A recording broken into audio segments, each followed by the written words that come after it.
एका सामान्य नोकरदार, व्यापारी किंवा मध्यमवर्गीय व्यक्तीचा जो स्कोर खराब होण्यामागची सर्वात कॉमन कारणं कोणती असतात? सर्वात बेसिक प्रॉब्लेम काय आहे की त्याने कोणाला तरी गॅरेंटर झाला, तो गॅरेंटर झालाय किंवा को अप्लिकेंट झालाय आणि त्यांनी हप्ता भरलेला नाही. सिबिल स्कोर हा स्कोर नेमका काय असतो? सिबिल स्कोरला खूप महत्त्व दिलं जातं.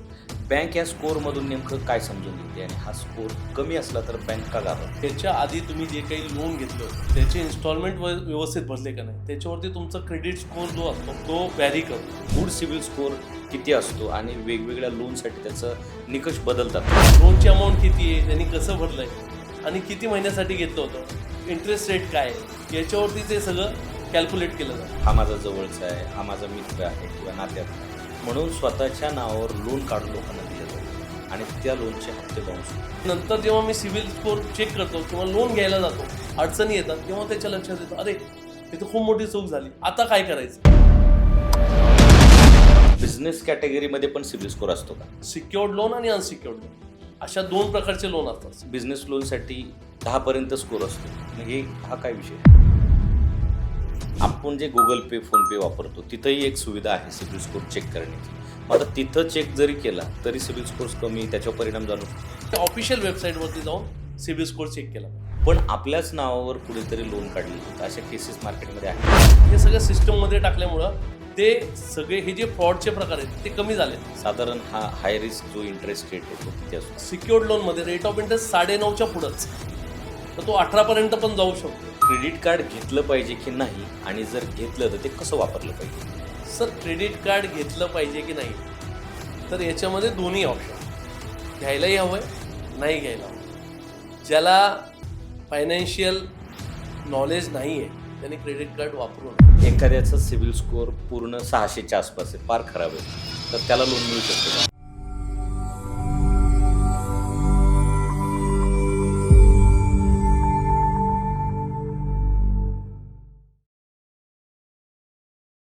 मंडळी, तुम्ही लोनसाठी अप्लाय करता, सगळी कागदपत्र पण देता, इन्कम पण चांगली असते, पण बँक फक्त एकच कारण सांगते की your CIBIL score is low.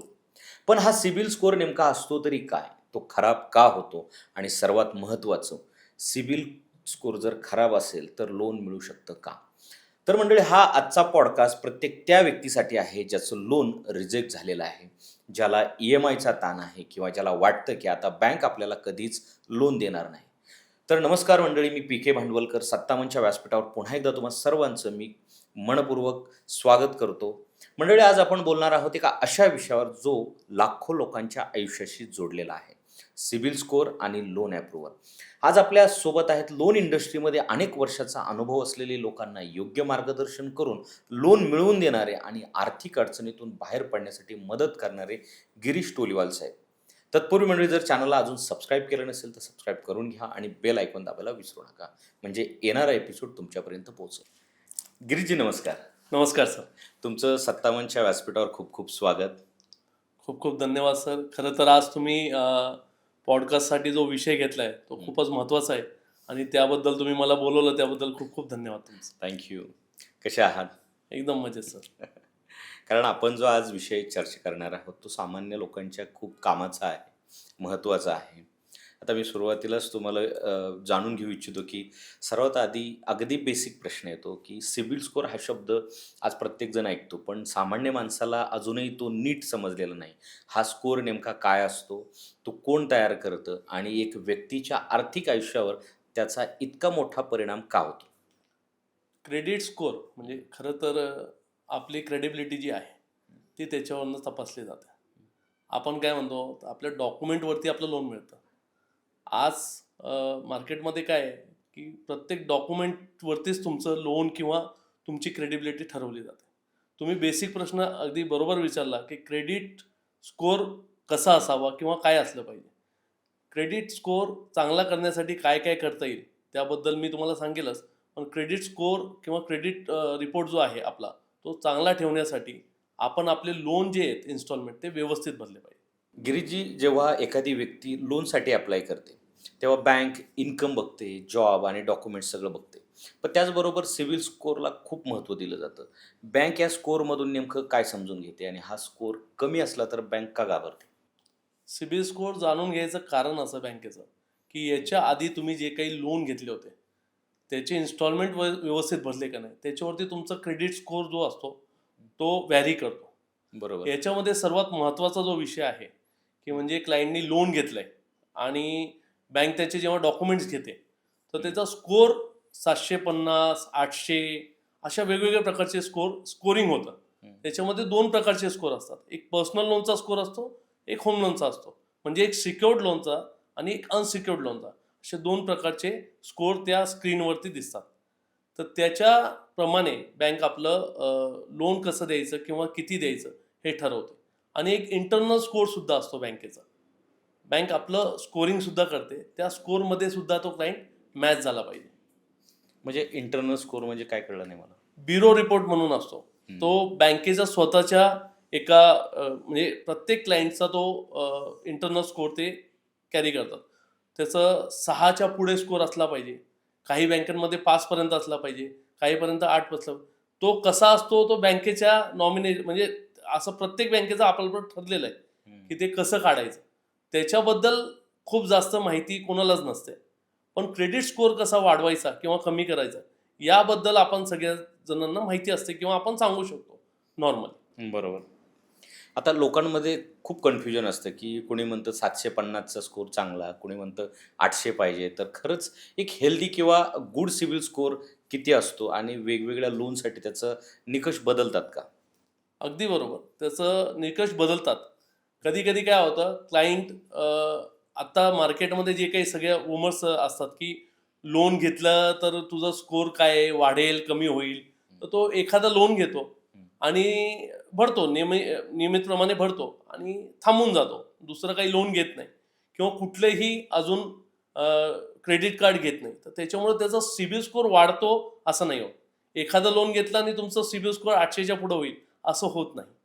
लोनची अमाऊंट किती आहे, त्यांनी कसं भरलंय आणि किती महिन्यासाठी घेतलं होतं, इंटरेस्ट रेट काय, याच्यावरती ते सगळं कॅल्क्युलेट केलं जातं. एकच लोन घेतलंय आयुष्यामध्ये आणि तो भरलाय आणि सोडून दिलं आणि एकदमच मोठं लोन घ्यायला गेला, तरी बँक विचार करते की अरे यांचा क्रेडिट मागे काही नाही. एक मायनस सिबिल स्कोअर असतो. मायनस सिबिल स्कोअर पर्यंत आजपर्यंत कुठलंच लोन घेतलं नाही, कुठलंच क्रेडिट कार्ड घेतलं नाही, अशा लोकांचा -1 सिबिल स्कोअर येतो. आपण ऐकलं असेल की जर तुमचं 750च्या पुढं सिबिल स्कोअर असेल तर रेट ऑफ इंटरेस्ट कमी लागेल, 800च्या पुढं असेल तर अजून कमी लागेल. म्हणजे सर्वात चांगला जो सिबिल स्कोअर असतो तो 825च्या पुढचा, म्हणजे एकदम बेस्ट, गुड, हेल्दी. त्याच्यापेक्षा कमी असेल तरी हरकत नाही. 750 पर्यंत असेल तरी बेसिक आहे, चांगला आहे. 700च्या खाली जर सिबिल स्कोअर गेला तर काहीतरी अडचणी झाल्या होत्या, त्यांच्या सिबिलमध्ये काहीतरी प्रॉब्लेम आहे, हे त्या सिबिल स्कोअरमध्ये लक्षात येतं. खूप वेळा असं होतं की क्लायंटचा सिबिल स्कोअर 720 आहे आणि त्यांनी हप्ते व्यवस्थित भरलेले, सगळं व्यवस्थित चाललंय, मग का कमी आहे? तर मी जे बेसिक सांगितलं तुम्हाला की त्यांनी 1-2च लोन घेतले आणि तो भरतोय, फक्त छोटे छोटे लोन घेतले आणि भरलेले आहेत. तर अशा लोकांचा सिबिल स्कोअर लगेच वाढत नाही. काही लोकांना फ्युचरमध्ये लोन घ्यायचं असतं म्हणून छोटंसं लोन घेतात. मग ह्याने काय फरक पडतो का नाही? छोटंसं लोन घेतात. काही लोक त्यांना सजेस्ट करतात की सर तुम्ही एखादा गोल्ड लोन घ्या, तुम्ही एखादा क्रेडिट कार्ड घ्या, ते व्यवस्थित भरा. यापेक्षा तुम्हाला ज्या गरजेचं आहेत, आता खूप आपण बेसिक गोष्टी घ्यायला जातो, कपडे घ्यायला जातो किंवा वॉशिंग मशीन, फ्रीज घ्यायला जातो, तिथे ऑफर होतं तुम्हाला 0 EMIचे लोन्स ऑफर होतात. क्लायंट ते घेऊन टाकतात. मोबाईलचा लोन असतो, छोटे छोटे लोन असतात, पण ते व्यवस्थित भरलेत का नाही, हे जर व्यवस्थित भरले तर तुमचा सिबिल स्कोअर खरंच वाढतो. बऱ्याच वेळा लोक जाणून बुजून चूक करत नाहीत, पण तरी त्यांचा सिबिल स्कोअर खराब होतो. एका सामान्य नोकरदार, व्यापारी किंवा मध्यमवर्गीय व्यक्तीचा जो स्कोअर खराब होण्यामागची सर्वात कॉमन कारणं कोणती असतात बरं? मी गेले 20 वर्ष या फील्डमध्ये आहे सर. आणि कॉमन प्रश्न म्हणजे काय, सर्वात जास्त जो प्रॉब्लेम येतो मी जो बघतो की खूप चांगल्या प्रकारे तो लोन भरतोय, त्याचा स्वतःचा बिझनेसही चांगला आहे आणि त्याचा सिबिल स्कोअर खराब झालाय. तर सर्वात बेसिक प्रॉब्लेम काय आहे की त्याने कोणाला तरी गॅरेंटर झालाय. ओके. तो गॅरेंटर झालाय किंवा को अप्लिकेंट झालाय आणि त्यांनी हप्ता भरलेला नाही. आणि जेव्हा हे लोन घ्यायला जातात तेव्हा लक्षात येतं की अरे माझं तर सिबिल स्कोअर त्याच्यामुळे खराब झालाय. मग ते त्यांच्याकडे जातात, सर तुम्ही तो भरला नाही का, त्याचे डॉक्युमेंट. तर बेसिकली असं आहे सर की जेव्हा आपण कोणालाही गॅरेंटर किंवा कॉप्लिकेंट होतो, खूप विचार करून व्हायला पाहिजे. मी माझ्या प्रत्येक क्लायंटला सांगत असतो की सर तुम्ही कोणालाही गॅरेंटर होऊ नका. सख्या भावाला सुद्धा गॅरेंटर होऊ नका. बरोबर. काय असतं, क्रेडिट रिपोर्ट आणि क्रेडिट सगळं जे तुमचं आहे स्कोर, त्याच्यावरती तुम्हाला डॉक्युमेंटेशन आणि लोन मिळणार आहे. तुम्ही जर एखादं भावनिक हे होऊन त्याला गॅरेंटर झाला तर तुमचा सिबिल स्कोर खराब होऊ शकतो, तुमच्या लाईफमध्ये उद्या प्रॉब्लेम येऊ शकतो. बरोबर. बरेचदा आपल्याला काही उदाहरणं बघायला मिळतात, की हा माझा जवळचा आहे, हा माझा मित्र आहे किंवा नात्यातला आहे. म्हणून स्वतःच्या नावावर लोन काढून लोकांना दिलं जातं आणि त्या लोनचे हप्ते बाउन्स होतात. असे खूप केसेस येतात. हम्म. बेसिकली जास्ती केसेस कुठले येतात, तर क्लायंट काय करतात की एक 4 व्हीलर आहे, एक 2 व्हीलर आहे, ते मी माझ्या भावाला काढून दिली आणि तो हप्ता भरतोय का नाही याला लक्षच नाही दिलं. एक दुसरा अकाउंट दिलेला असतो, त्या अकाउंटमधनं EMI बाउन्स होतोय आणि यांच्या लक्षातच नाही तो EMI बाउन्स होतोय, परत जातोय, कसं होतोय हे. नंतर जेव्हा मी सिबिल स्कोर चेक करतो किंवा लोन घ्यायला जातो, अडचणी येतात, तेव्हा त्याच्या लक्षात येतं, अरे हे तर खूप मोठी चूक झाली, आता काय करायचं. तो जो क्वेश्चन मार्क आहे तो तिथं निर्माण होतो. चूक त्याची नसते, त्यांनी एखाद्या भावाला किंवा मित्राला किंवा जसं तुम्ही सांगितलं ना, नातेवाईकाला काढून दिलंय. तर ही जी बेसिक चूक आहे ना, ही करायला लोकांनी केली नाही पाहिजे. खूप विचार करून आपले जे डॉक्युमेंट्स आहेत ते दिले पाहिजे आणि त्याच्यावरती लोन काढलं पाहिजे. मग अशा अजून कुठल्या कुठल्या चुका आहेत, की लोकांकडून त्या नकळत होतात किंवा त्यांना ते माहीतच नसतं, की त्याच्यामुळे सिबिल स्कोर खराब होणार आहे? बेसिकली काय होतं, एखादा लोन ॲडवायझर असतो आणि तो सांगतो, सर तुमचं लोन बसत नाहीये, तुम्हाला एक गॅरेंटर लागेल. गॅरेंटरसाठी काय आहे, तर 3 सॅलरी स्लिप घ्या किंवा 3 वर्षाचा ITR घ्या, पॅन कार्ड, आधार कार्ड घ्या, आपण ते करून घेऊ. बरोबर. आणि एखादा मित्र किंवा नातेवाईक तुम्हाला फोन करतो की सर असं असं आहे, दादा मला लोन करायचं होतं आणि माझा जो ॲडवायझर आहे त्यांनी मला सांगितलं की हे बेसिक डॉक्युमेंट द्या, तुमची कुठेही गरज पडणार नाही, ऑनलाईन प्रोसेस आहे, 2-3 ठिकाणी सह्या लागतील. त्यांनी ते डॉक्युमेंट देऊन टाकले आणि तो तिथं गॅरेंटर आणि को-ॲप्लिकंट झाला. असाच तो बेसिक प्रश्न म्हणजे तुम्ही जो विचारला त्याच्यानंतर जो त्रास होऊ शकतो, काय होऊ शकतं, तर सिबिल स्कोर डाऊन होऊ शकतो, प्रॉब्लेम होऊ शकतो. तुम्ही जेव्हा लोन घ्यायला जाता त्याच्या बेसिक इन्कममध्ये सुद्धा तो कन्सिडर होतो. म्हणजे काय की एखाद्याने तुमच्या नावाने लोन घेतलंय, म्हणजे तुम्हाला को-ॲप्लिकंट केलंय किंवा गॅरेंटर केलंय, त्या गॅरेंटरचा 50% EMI तुमच्या लोनला काउंट केला जातो. बरोबर. तर अशा प्रकारचं जे काही आपण लोन देताना किंवा एखाद्याला डॉक्युमेंट देताना खूप विचार करून दिले पाहिजे. आता बँक पहिल्यांदा डॉक्युमेंट मागते आणि नंतर सिबिल स्कोर चेक करते. मग डॉक्युमेंट सफिशियंट नाही आहेत का? सिबिल स्कोर हा मस्टच पाहिजे का? नाही, डॉक्युमेंट यासाठी मागते की बेसिकली तुमचा सिबिल स्कोर किती आहे, तुमचा पॅन कार्ड आणि आधार कार्ड, तुमच्या बेसिक डिटेल्स टाकल्या, कुठं टाकल्या, तर www.sibil.com ही ऑफिशियल वेबसाईट आहे. त्या वेबसाईटवरती आपला बँकेचा एक युजर ID आणि पासवर्ड केलेला असतो, तेव्हा ते आम्ही सगळं फिल करतो. त्याच्यामध्ये सगळे डिस्क्लोज येतात की कुठल्या लोन चालू आहे, काय चालू आहे. आम्हाला बँकेचं नाव येत नाही, पर्सनल लोन घेतलंय का, कधी घेतलं होतं, किती घेतलं होतं, त्याचा हप्ता किती आहे किंवा त्यांनी व्यवस्थित भरलंय का, DPDs किती आहेत. DPDs म्हणजे काय, डेज पास ड्यूज, म्हणजे एखादा लोनची EMI ची डेट 10 तारीख आहे. बरोबर.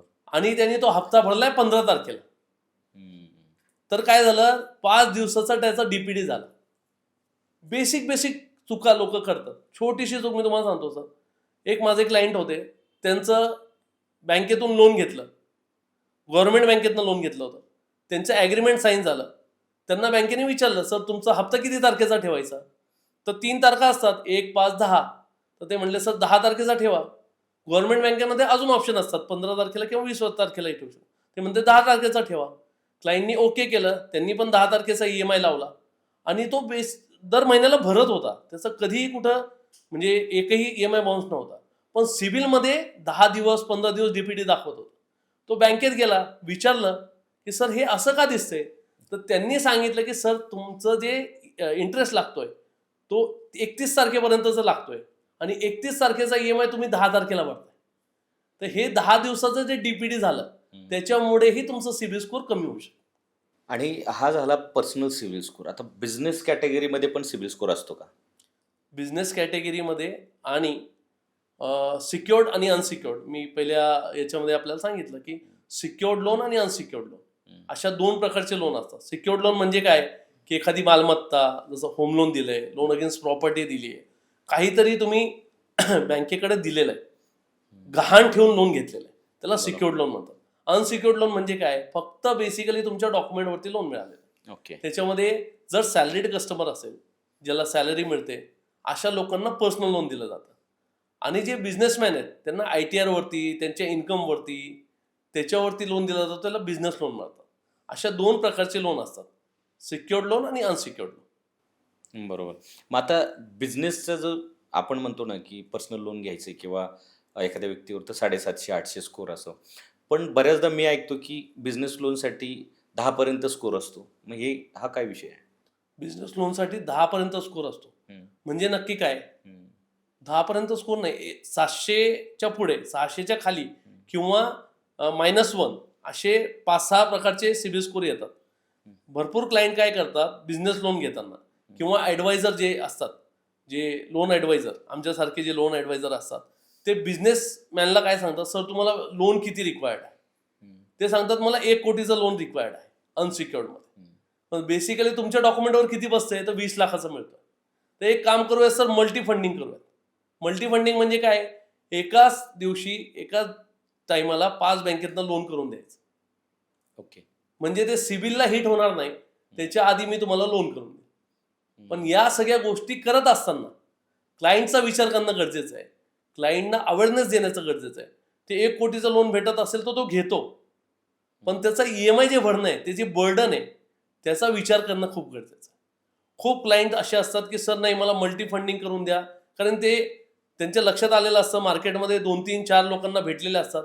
आजकाल आपल्याला माहिती आहे, गुगलवर टाकलं की सगळे डिटेल येतात. नवीन एक अजून आलेलं आहे, ChatGPT आहे, AI आहे, जेमिनी आहे, सगळ्यावरती डिटेल टाकले की बेसिक डिटेल क्लायंटला माहिती असतात, किंवा तो आधी सर्च करून बसलेला असतो. मग खूप जास्त बेसिक प्रश्नांवरती आम्हाला उत्तर द्यावे लागत नाही. पण क्लायंटचा जो बर्डन आहे, फायनान्शियल जे काही बर्डन आहे, ते जर आपण स्टेबल ठेवलं, क्लायंटला व्यवस्थित त्याचं मार्गदर्शन केलं, तरच तो आपल्याशी लॉंग टर्म राहील आणि क्लायंट पण व्यवस्थित राहील, त्याचाही बिझनेस व्यवस्थित चालेल. खूप वेळा असं होतं की मी जसं सांगितलं की मल्टी फंडिंग केलंय, मल्टी फंडिंगच्या याच्यामध्ये ते लोन घेऊन घेतात आणि पुढं काहीतरी अडचण आली, जसं आता आपल्याला सगळ्यांना माहिती आहे की कोविड सारखी अडचण आली, वैश्विक महामारी आली, काहीतरी आलं, तिथे बिझनेस कमी होतात किंवा ठप्प होतात. अशा वेळेमध्ये खूप त्रास होऊ शकतो, EMI भरण्याचा खूप त्रास होऊ शकतो. साहेब बऱ्याचदा काय होतं, की आपल्याकडून जर आपण एखाद्याकडे फाईल दिली करायला, तर ते आपल्याकडून पॅन कार्ड घेतात, आधार कार्ड घेतात, आपले डॉक्युमेंट्स घेतात आणि सिबिल स्कोर चेक करतात. मग आता हा जर सतत सिबिल स्कोर जर बँका वगैरे चेक करत असतात, तर आपला काही सिबिल स्कोर त्याच्यामुळे कमी होतो का? अतिशय सुंदर प्रश्न आहे, महत्वाचा आहे. ॲक्च्युली काय होतं, भरपूर वेळा क्लायंटला माहीत नसतं सिबिल काय आहे, माझा सिबिल स्कोर किती आहे. तर ते काय करतात, बेसिक डॉक्युमेंट मागतात कुठलाही ॲडवायझर, की बाबा तुम्ही पॅन कार्ड, आधार कार्ड द्या, मी तुमचा सिबिल स्कोर चेक करतो. सिबिल स्कोर चेक करणं म्हणजे त्याच्यामध्ये खूप वेळा जर सिबिल स्कोर चेक केला किंवा खूप वेळा रिपोर्ट काढला, तर त्याच्याने बेसिकली त्याचा सिबिल स्कोर डाऊन होऊ शकतो. खूप वेळा असं होतं सर, की ॲप्स असतात, ऑनलाईन ॲप्स आहेत, आपल्याला येतं, मेसेज पण येतो बघा. हं. खूप ॲप्स आहेत त्याच्यावरती मेसेज येतो की free score, check your CIBIL score free, आणि आपण त्याला क्लिक करतो आणि त्याच्यामध्ये डिटेल्स टाकतो आणि सिबिल स्कोर तिथं चेक केला जातो. हं. हेही करू नये. तुम्हाला जर सिबिल चेक करायचं असेल आणि तुम्हाला खरंच ते जाणून घ्यायचं असेल तुमचं सिबिल स्कोर काय, तर ऑफिशियल वेबसाईटवरती जायचं सिबिलच्या, www.civil.com वर जायचं, बाय युअर सिबिल स्कोर सांगायचं. हं. तिथं महिन्याचे, 6 महिन्याचे आणि वर्षाचे वेगवेगळे चार्जेस आहेत, ते भरायचं, युजर ID पासवर्ड क्रिएट करायचं. ते केल्यानंतर तुमचं सिबिल स्कोर किंवा सिबिल रिपोर्ट जनरेट होतो. 2 वेगवेगळ्या प्रकारचे सिबिल रिपोर्ट येतात. कसं, की आम्ही जो सिबिल रिपोर्ट काढतो बँके थ्रू, त्याच्यामध्ये मी सांगितलं की लोन कुठलं घेतलंय, लोन अमाऊंट किती आहे आणि त्याचा भरलेला किती हप्ता आहे आणि आत्ता किती राहिलंय, अशा प्रकारच्या डिटेल्स येतात. किंवा आतापर्यंतचं त्यांनी टोटल अनसिक्युर्ड लोन घेतले, सिक्युर्ड लोन किती घेतले, याचे सगळे डिटेल येतात. तुम्ही जेव्हा स्वतःचा सिबिल स्कोर काढता किंवा सिबिल रिपोर्ट काढता, त्याच्यामध्ये सगळ्या डिटेल येतात की तुम्ही कुठल्या बँकेचं लोन घेतलेलं आहे, कुठल्या बँकेचं आहे, कुठला अकाउंट नंबर आहे, कधी घेतलं होतं आणि आता किती त्याचा हप्ता राहिला किंवा तुम्ही काय भरता. याच्यामुळं काय होतं, खूप जणांना माहीत नसतं की मी ते एखादं क्रेडिट कार्ड घेतलं होतं, ते यूजच नाही केलं, विसरून गेलो, कट करून फेकून दिलं, खूप काही लोक ऐकत असतात की क्रेडिट कार्ड वापरलंच नाही पाहिजे, त्याच्याने सिबिल स्कोर खराब होतो, कमी होतो, तर लोक कट करून फेकून देतात. पण ते बँकेत जाऊन बंद करत नाही, तो तुमचा सुरूच असतो आणि त्याच्यावरती जे चार्जेस लागतात तर तो सिबिलला परिणाम करतो, त्याच्यामुळे तुमचा सिबिल स्कोर खराब होतो. असे खूप प्रकारचे क्लायंट माझ्याकडे येतात आणि त्यांची काही चूक नाही. त्याला कोणीतरी सांगितलं, ॲडवाईस केलं. म्हणजे ॲडवाईस केलं म्हणजे काय झालं, की अपुरी माहिती दिल्यामुळं. बरोबर. त्यांना जर सांगितलं असतं, सर तुम्ही बँकेत जा आणि हे क्लोज करून टाका, तुम्ही क्रेडिट कार्ड वापरू नका, पण ते क्लोज करून टाका, तर लोक काय करतात, कट करून फेकून देतात. ऐकतात काहीतरी आणि पटकन ते कट करून फेकून देतात. पण ते बँकेत तर सुरूच असतो. मेसेज येतात ते इग्नोर करतात आणि ते मेसेजेस येतात ते महिन्याला, दर वर्षाचं जे काही त्याचं बेसिक चार्जेस असतात, त्याच्यामुळे तुमचं सिबिल स्कोर डाऊन. बरोबर. आता हे आपण जे Google Pay, PhonePe वापरतो, तिथंही एक सुविधा आहे सिबिल स्कोर चेक करण्याची. मग आता तिथं चेक जरी केला, तरी सिबिल स्कोर्स कमी, त्याच्यावर परिणाम जाणवू शकतो? कसं असतं, हं. तिथला जो सिबिल स्कोर आहे ना, हं. तो ॲक्च्युअल सिबिल स्कोर नाही. ओके. कारण तुमचं गुगल पे, फोनपेवरती ट्रान्झॅक्शन्स कसे आहेत, त्या हिशोबाने गुगल पे, फोनपेमध्ये सुद्धा ऑफर किंवा ऑप्शन्स असतात, की सर तुम्हाला loan up to loan amount तुमच्याकडे येते, की सर प्री अप्रूव्ड आहे, तुम्ही चेक करा. बरोबर. म्हणून ते आपण चेक करतो. आणि इन्स्टंट लोन, अप्रूव्ड लोन याच्यामध्ये खूप जण ते सिबिल स्कोर चेक करतात. ते खरं तर चेक केले नाही पाहिजे. गरज आहे, खरंच लोन पाहिजे, तर तुमचं सिबिल स्कोर तुम्ही चेक करा. आणि तुम्हाला असं वाटतं की माझं सिबिल काहीतरी कोणी अडचण आहे का, मी कुठं डॉक्युमेंट दिले, काही झालं का, तर वेबसाईटवर जाऊन, गव्हर्नमेंट म्हणजे ऑफिशियल वेबसाईटवरती जाऊन सिबिल स्कोर चेक केला पाहिजे. जेव्हा एखाद्याचं लोन बँकेत त्याने ॲप्लिकेशन केल्यावर रिजेक्ट होतं, तर थोडासा तो दुःखी होतो, नर्वस होतो. पण त्याच्यात एक फिलिंग येते, की आता आपल्याला बँक कधीच लोन देणार नाही. तर असं होऊ शकतं की सिबिल स्कोर खराब असला, बँकने लोन रिजेक्ट केलं, पण त्याचं भविष्यात कधीच लोन होऊ शकत नाही. असं होत नाही. हं. जर लोन रिजेक्ट झालं त्याच्या मागे काहीतरी कारण असणार आहे. बरोबर. म्हणजे बेसिक कारण काय ते सांगतो. 2003, 2006, 2008 मध्ये रिसेशन आलं होतं. भरपूर लोकांनी क्रेडिट कार्ड घेतले होते हं. आणि ते पैसेच भरले नाही. 2007-8 मध्ये खूप फ्रॉड झालेत क्लायंटकडनं. म्हणजे क्लायंट बरोबर पॅन कार्ड, आधार कार्ड घेऊन जायचे, त्यांच्या नावाने क्रेडिट कार्ड वापरायचा आणि त्याला माहितीच नाही की त्याच्या नावाने क्रेडिट कार्ड वापरलं गेलंय, त्याच्या पॅन नंबरवरती क्रेडिट कार्ड आहे. असे कित्येक क्लायंट आहेत. तर काय केलं पाहिजे, तर त्या क्लायंटला सगळ्या गोष्टींची माहिती, म्हणजे त्यांनी माझं आहे का नाही आहे, काय लोन झालं होतं, माझ्याकडनं काय प्रॉब्लेम झाला होता, हे सगळं सिबिलला पाठवलं पाहिजे.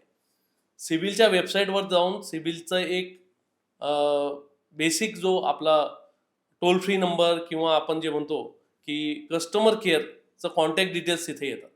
त्याच्यावरती त्यांनी ते कम्युनिकेशन करून सांगितलं पाहिजे, सर माझा हा प्रॉब्लेम झाला होता, त्याचे डॉक्युमेंट त्याच्याबरोबर जोडले पाहिजे.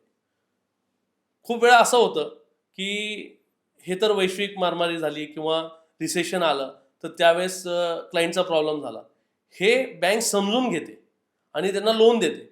खूप वेळा असं होतं, आता कोविडमध्ये आपल्याला माहिती आहे की बँकेंनी काय दिलं होतं, तो मॉरेटरियम पिरियड दिला होता, की 6 महिने तुम्ही हप्ता भरू नका, 1 वर्ष हप्ता भरू नका. म्हणजे काय, तर तो हप्ता पुढच्या लोनमध्ये तुमचा ऍड होणार. खूप लोकांच्या डोक्यात असं होतं की फ्री करून टाकलंय, 6 महिने मिळणारच नाही, म्हणजे भरायचंच नाही आणि आपले 6 महिने पुढे वाढणार नाही. ज्यांना फायनान्शियल ॲडवायझर होते त्यांनी समजावून सांगितलं. मला खूप जणांचे फोन आले, सर मैं वो अपना जो मोरेटरियम वो ले लू क्या, मोरेटरियम मी घेतलं पाहिजे का. मी खूप लोकांना विचारलं, सर तुमच्याकडे जर EMI भरायची ताकद नसेल तर नक्कीच घ्या, आत्ता जर परिस्थिती नसेल, पण तो ॲड ऑन होणार आहे, त्याच्या व्याजासकट तो ॲड ऑन होणार आहे. ते काही असं नाही की ते फ्री करून टाकलंय, ती एक फॅसिलिटी दिलेली होती. तर ह्या ज्या फॅसिलिटीज आहेत, क्रेडिट कार्डची पण एक फॅसिलिटी, त्याचं वापरण्याचं एक व्यवस्थित जर तुम्ही वापरलं तर क्रेडिट कार्ड खूप चांगलं आहे, पण ते वापरता आलं पाहिजे. लोनसुद्धा आता तुम्ही जसं विचारलं सर की पर्सनल लोन घेतात, बिझनेस लोन घेतात, ते कशासाठी, एंड यूज काय आहे त्याचा, आणि एंड यूज खरंच आपण ते वापरतोय का, ते खूप महत्त्वाचं आहे. तर या छोट्या छोट्या बेसिक गोष्टी आहेत ना, त्याच्यामुळे तुमच्या सिबिलवरती तर परिणाम होणारच आहे, पण तुमची जी फायनान्शियल कॅपेबिलिटी आहे किंवा फायनान्शियल तुमचं जे काही स्टेबिलिटी आहे ती निर्माण होणार, याच्यावरतीच सगळं ते चालणार आहे. बरोबर. पण बऱ्याचदा काय होतं, की आपण डॉक्युमेंट देतो, लोनसाठी देतो, पण आपण पुढे जाऊन होत नाही म्हणल्यावर आपण ते विसरून जातो. पण आपल्याच नावावर कुठेतरी लोन काढलेलं जातं. अशा केसेस मार्केटमध्ये आहेत का? अशा केसेस भरपूर आहेत. आणि हे 2008, 10, 13 मध्ये खूप चालायचे हे प्रकार. आत्ता थोडे कमी झाले. त्याचं कारण असं की अपग्रेड झालंय, बँकसुद्धा अपग्रेड झालेले आहेत. बँक स्वतःचं आधार कार्डपासनं आपण जे म्हणतो की त्याचं फिंगरप्रिंटचं जे काही OTP टाकून रजिस्ट्रेशन झालंय का नाही, व्यवस्थित आहे का नाही, तोच माणूस आहे का, त्याचं तिथलं लोकेशन टाकून हे सगळं सिस्टममध्ये टाकल्यामुळं ते सगळे हे जे फ्रॉडचे प्रकार आहेत ते कमी झालेत. पण फ्रॉड बंद झालाय का, तर असं नाही. जे फ्रॉड करणार ते फ्रॉड करतातच. तुमचा पहिला जो प्रश्न होता त्याचं मी उत्तर देतो सर, की लोन मिळणारच नाही असं होणार आहे का? तर लोन मिळू शकतं. बँकेच्या वेगवेगळ्या पॉलिसीज आहेत. असं होऊ शकतं की गव्हर्नमेंट बँकेमध्ये, म्हणजे मला खूप चांगल्या बँका आहेत, गव्हर्नमेंट बँका आहेत, त्याच्यामधनंच लोन पाहिजे आणि माझं लोन होत नाहीये, तिथनं रिजेक्ट झालं. तर काही अशा बँका आहेत ज्या सिबिल स्कोअरवरती रिस्क घेऊन लोन देतात. म्हणजे कसं, तर रिस्क जास्त तर रेट ऑफ इंटरेस्ट जास्त. ओके. म्हणजे तुमच्या प्रोफाईलवरती लोन मिळणार, पण तुम्ही ते व्यवस्थित भरलं की परत पुढे तुमच्या चांगल्या बँकेत लोन होऊ शकतं. तर बेसिकली असं आहे की माझं जरी मागच्या वेळेस सिबिल खराब झाला असेल आणि मला ते माहिती नसेल, त्याची बेसिक गोष्टी सगळं सिबिलमध्ये पोहोचेपर्यंत, हे सगळं करेपर्यंत मला अर्जंटमध्ये लोन पाहिजे, तर तेव्हा बँका आहेत का, तर आहेत. काही फायनान्शियल इन्स्टिट्यूट आहेत ज्या लोन देतात अशा लोकांना, पण हाय रिस्क प्रोफाईल असल्यामुळे त्यांना हाय रिस्क रेट लागतो, रेट ऑफ इंटरेस्ट त्यांना जास्त लागतो. तर त्यावेळेस बिझनेसमॅन म्हणून आपण कसं बिझनेसमध्ये नफा तोटा जे बघतो त्याप्रमाणे तो विचार करून बिझनेसमॅन लोन घेत असतात. साधारण हा हाय रिस्क जो इंटरेस्ट रेट आहे तो किती असतो? हाय रिस्क रेट ऑफ इंटरेस्टचा सगळा जो बेस आहे, सिक्युअर्ड लोनमध्ये आणि अनसिक्युअर्ड लोनमध्ये खूप फरक आहे. म्हणजे आता सिक्युअर्ड लोनमध्ये सांगतो तुम्हाला, बेसिक रेट ऑफ इंटरेस्ट 7.5-8% असेल, तर हा हाय रिस्क प्रोफाईल जो आहे त्याचा रेट ऑफ इंटरेस्ट 9.5च्या पुढंच, तर तो 18 पर्यंत पण जाऊ शकतो. बापरे. हां, की तो हाय रिस्कमध्ये आहे. तर कुठं आहे, काय आहे, त्यांची प्रॉपर्टी काय आहे. खूप वेळा होतं की लिगल प्रॉपर्टी नाही आहे, अनलिगल प्रॉपर्टीमध्ये लोन आहेत. काही इन्स्टिट्यूट आहेत इनलिगल प्रॉपर्टीमध्ये सुद्धा लोन देतात. तर अशा हाय रिस्क प्रोफाईलला रेट ऑफ इंटरेस्ट जास्त लागतो. आणि होम लोन वगैरे घेताना किंवा सिक्युअर्ड लोन घेताना बँकेला एक श्युरिटी असते की त्याची काहीतरी आपल्याकडं एखादी वस्तू गहाण ठेवलेली, म्हणून त्याच्यावरती रेट ऑफ इंटरेस्ट कमी लागतो. गोल्ड लोनला रेट ऑफ इंटरेस्ट कमी लागतो. तुम्ही आता विचारलं की पर्सनल लोन किंवा बिझनेस लोन, त्याच्यामध्ये पूर्ण रिस्क आहे, अनसिक्युअर्ड लोन. मग त्याचा रेट ऑफ इंटरेस्ट जो आहे बेसिकली, जो पर्सनल लोन असतो सॅलरीड कस्टमरसाठी, तो मिनिमम 9.5 ते त्याच्या पुढे 17, 18, 21% पण बिझनेसमॅन जो असतो त्याला 15%चा पुढे रेट ऑफ इंटरेस्ट लागतो आणि तो काही असू शकतो 48% काही फायनान्शियल इन्स्टिट्यूट देतात. अशा वेगवेगळ्या प्रकारचे रेट ऑफ इंटरेस्ट बँकेचे आहेत. समजा एखाद्याचं सिबिल स्कोअर पूर्ण 600च्या आसपास आहे, फार खराब आहे, तर त्याला लोन मिळू शकतं का? कसं आहे, त्याचं सिबिल स्कोअर खराब झाला, पण कशामुळे झाला, म्हणजे वाय इज क्लिअर, म्हणजे वाय क्लिअर केलं त्याने की नाही खरंच त्याचा बेसिकली प्रॉब्लेम होता. काही जणांच्या घरी इमर्जन्सी येते, मेडिकल इमर्जन्सी येते.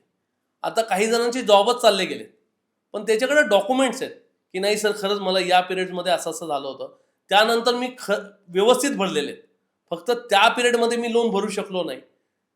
तर अशा लोकांना बँक विचार करून लोन देते, बँक त्यांचा विचार करते. पण एखाद्याचा मूड असा आहे की मला काहीच होत नाही, मी लोन घेतलं आणि ते भरायचंच नाही, अशी जर मानसिकता असेल तर त्यांना लोन बँक देत नाही आणि अशा लोकांना बँक लोन दिलं नाही पाहिजे, हे आमचंही ठाम मत. बरोबर.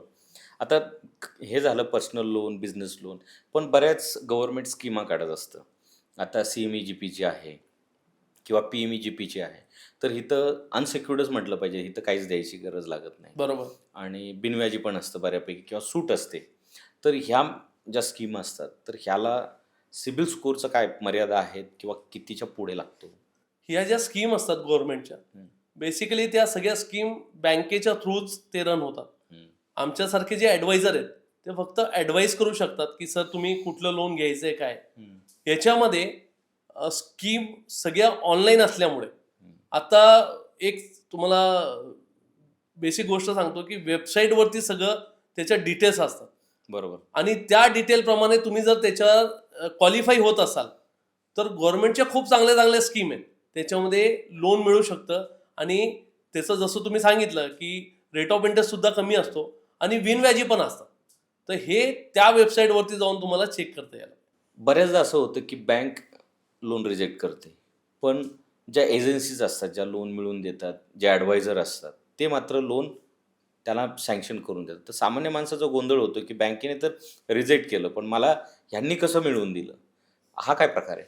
कसं असतं सर, मी प्रोफाईल जेव्हा क्लायंटची बघतो, हं, बेसिकली काय होतं की मी सगळी प्रोफाईल स्टडी करतो की कारण मला लोन द्यायचं आहे. हं, मी DSA आहे, म्हणजे काय की डायरेक्ट सेलिंग एजंट, बँकेचा अधिकृत. बँकेकडनं मला पेआउट मिळतं, मी क्लायंटकडनं काही घेत नाही. हं, असे प्रकारचे जे काही DSA आहेत, जे ॲडवायझर आहेत, ऑफिशियल ॲडवायझर जे असतात ते तुम्हाला चुकीचा ॲडवाईस देणार नाही. हं, आता तुम्ही जसं सांगितलं की बँकेमध्ये लोन झालं नाही पण तुम्ही करून दिलं, तर मी त्याची प्रोफाईल चेक केली. कुठल्या सरोगेटमध्ये बसतं, बँकेमध्ये वेगवेगळ्या प्रकारचे सरोगेट असतात. मी जसं तुम्हाला सांगितलं की रेट ऑफ इंटरेस्ट जास्त लागतो कमी लागतो, रिस्क फॅक्टर वेगळा असतो. आम्ही क्लायंटला समजून सांगतो, सर तुमचं या इन्कमवरती बसलं नाही पण तुमच्या बँकिंग सरोगेटवर बसेल, याच्या आधी तुम्ही जे काही लोन भरले त्या सरोगेटवर बसेल, किंवा असं असं लोन मी तुम्हाला करून दिलं तर तुम्हाला चालणार आहे का? पण ते म्हणतात की बँकेतनं झालं ना, मग तुम्ही कसं करून देणार?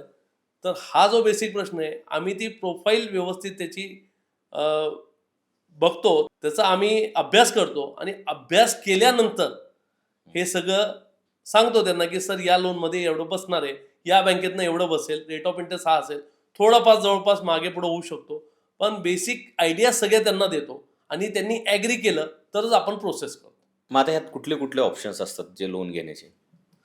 लोनमध्ये दोन प्रकारचे ऑप्शन्स आहेत, एक सिक्युअर्ड लोन, एक अनसिक्युअर्ड लोन. सिक्युअर्ड लोनमध्ये होम लोन येतो, म्हणजे तुम्ही एखादं नवीन प्रॉपर्टीज घेताय किंवा रिसेल प्रॉपर्टी घेताय तर ते होम लोनचा प्रकार तो मानला जातो. एखादी प्रॉपर्टी तुमच्याकडे आहे, जसं कमर्शियल प्रॉपर्टी आहे, रेसिडेन्शियल प्रॉपर्टी आहे, आणि त्याच्या अगेन्स्ट तुम्ही लोन घेताय तर ते सिक्युअर्डमध्ये लोन अगेन्स्ट प्रॉपर्टी, मॉर्गेज लोनमध्ये जातं. मॉर्गेज लोन सुद्धा पर्सनल लोन मध्येच समाविष्ट आहे, कारण होम लोनमध्ये तुम्हाला ATCचा बेनिफिट मिळतो, त्याच्यामध्ये टॅक्स बेनिफिट मिळतो, याच्यामध्ये टॅक्स बेनिफिट मिळत नाही. हे सिक्युअर्ड लोनचं झालं. अनसिक्युअर्ड लोन जे आहे त्याच्यामध्ये तुमचं बिझनेस लोन झाला, पर्सनल लोन झालं, आणि तुम्ही एखाद्या प्रोजेक्टवरती लोन घेताय. म्हणजे काय, तर मी एखादा प्रोजेक्ट चालू करतोय आणि त्या प्रोजेक्टच्या सगळ्या डिटेल्स दिल्या की या प्रोजेक्टमध्ये मला एवढं एवढं पैसे लागणार आहेत, त्या स्टेप बाय स्टेप तेवढं बँक लोन देते, त्याला प्रोजेक्ट लोन असं म्हणतो. आणि गव्हर्नमेंटचे जे स्कीम्स असतात ते कशामध्ये येतात? गव्हर्नमेंट स्कीम प्रत्येक याच्यामध्ये वेगवेगळे आहेत. उद्यम आधार जेव्हा आपण काढतो, उद्यम आधारला तो लिंक असतो, हं, त्याच्यामध्ये एक कोड येतो उद्यम आधारला. त्या कोडनुसार तुम्ही वेबसाईटवर गेलात उद्यमच्या, तर ते तुम्हाला बेसिक गोष्टी सांगतात की याच्यामध्ये हे लोन देऊ शकतो, अप टू एवढं लोन देऊ शकतो. त्याच्यासाठी वेगळे ॲडवायझर असतात सर. म्हणजे गव्हर्नमेंट स्कीमच्या लोनमध्ये मी तरी सध्या काम करत. ओके. समजा आता आपण जो पॉडकास्ट आपलं ऑडियन्स बघते, तर त्याच्यापैकी जर कुणाला लोन घ्यायचं असेल आणि त्याचा सिबिल स्कोर जर खराब असेल, तर त्याच्यासाठी तुम्ही काय ऑप्शन देऊ शकता? सर त्यांचं सिबिल स्कोर कशामुळे खराब झालं, हं, बेसिक गोष्ट मी पहिले बघत असतो. आणि त्यांचं सिबिल स्कोर खराबच आहे, त्यांनी बरोबर भरलेला नाही, त्यांना आपण ॲडवाईस करतो की त्या सिबिल स्कोर कसा चांगला करता येईल. लोन होणारच नाही असं होत नाही, लोन होणार आहे, कुठून ना कुठं तरी होणार. पण ज्या ठिकाणी लोनच होत नाही त्या ठिकाणी मी इन्क्वायरीज करतोय तर सिबिल स्कोर अजून डाऊन होतोय. आणि असे खूप क्लायंट येतात की 10 ठिकाणी, 12 ठिकाणी, 15 ठिकाणी इन्क्वायरी झाल्यात आणि सगळ्या ठिकाणावरनं तो रिजेक्ट झाला. तर याच्यामुळे सिबिल स्कोर डाऊन झाला आणि नवीन जी बँक आहे जी देणारी आहे ती म्हणते खूप इन्क्वायरी झाली म्हणून मी लोन देणार नाही. जे बेसिक इन्क्वायरीज खूप जास्त आले म्हणून सुद्धा लोन मिळत नाही, असं येऊ शकतं. म्हणून एकदम व्यवस्थित तुमचा ॲडवायझर पाहिजे. तुम्ही ज्याला बघितलेलं आहे किंवा ज्याला बोललेला आहात बँकिंग याच्यामध्ये, त्यांनी व्यवस्थित तुम्हाला सल्ला दिला पाहिजे. हे खूप बेसिक गोष्ट आहे. बरोबर. पण आता जर समजा जुनी त्यांची काही कर्ज असतील किंवा हप्ते बाउन्स झालेले असतील आणि त्याच्यामुळं सिबिल स्कोर खराब झाला. पण आता पुढं भविष्यात त्याला लोन घ्यायचं आहे. तर त्याने आजपासून काय करायला पाहिजे? कुठल्या कुठल्या स्टेप्समध्ये त्यांनी काम करायला पाहिजे सिबिल स्कोर सुधारण्यासाठी? सिबिल स्कोर सुधारण्यासाठी काम करण्यापेक्षा तुम्ही जे काही फायनान्शियली तुमचं गोल सेट केलेलं आहे, हम्म, म्हणजे एक छोटं बेसिक उदाहरण सांगतो सर तुम्हाला. सॅलरीड कस्टमर असतो, सॅलरीड कस्टमरला 1,00,000 रुपये सॅलरी, तर बँकेचा एक पॅरामीटर ठरलेला आहे की मी यांना 70,000पर्यंत किंवा 65,000पर्यंत EMI या क्लायंटनी भरला पाहिजे, तोपर्यंत त्याला लोन दिलं पाहिजे. या गोष्टीवरती बँक लोन देत असते. म्हणजे हे त्याचं रिस्क फॅक्टर म्हणते. बिझनेस लोनमध्ये काय होतं किंवा बिझनेस सेक्टरमध्ये काय होतं की रिस्क फॅक्टर जास्त असतो, म्हणून बिझनेसमॅनला रेट सुद्धा जास्त लागतो. का असतो की त्याचा जो इन्कम आहे तो कन्फर्म नाही आहे की माझा आज इन्कम एवढा होणार आहे, पुढं जास्त आहे किंवा वाढणार आहे किंवा कमी होणार आहे. तर बिझनेसमॅनला इन्कम आणि फायनान्शियल स्टेबिलिटी जी आहे ती मेंटेन करून ठेवली पाहिजे. दोन्ही गोष्टीसाठी, पर्सनल जे घेत आहेत, जे सॅलरीड कस्टमर सुद्धा आहेत आणि जे बिझनेसवाले. मला लोन मिळतंय म्हणून मी ते लोन घेऊन टाकायचं आणि पुढचा काही विचार करायचा नाही. म्हणजे तुमचा एक बेसिक प्रश्न होता सर क्रेडिट कार्डबद्दल किंवा पर्सनल लोनबद्दल. मी 10 ठिकाणी फाईल टाकली आणि तुम्हाला लोन करून दिलं. आज तुमचा महिन्याचा इन्कम 1-1.5 लाख रुपये. असे माझ्याकडे काही क्लायंट आहेत सर ज्यांची सॅलरी 1,60,000 1,65,000 आहेत आणि EMI किती आहे तर 2 लाख रुपये EMI.